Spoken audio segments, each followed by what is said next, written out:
The update 1.3 for Inkscape was huge, and one of the biggest additions to the program was a native shape builder tool. So now when you got multiple shapes, like in my case, I can use this shape builder tool here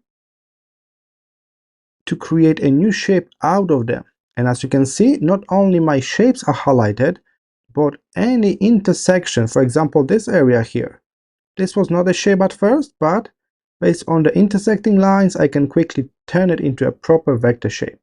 As you can see, we got plus mode and minus mode, so we can add or delete. Let's start with the plus mode, and now I can select which part I want to keep.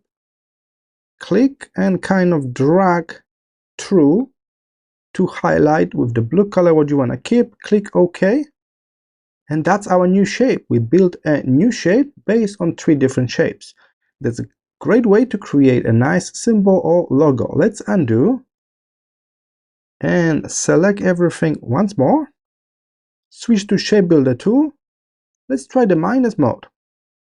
Now I can erase what I need from this area and keep everything else. Click OK to confirm, and here's my new shape.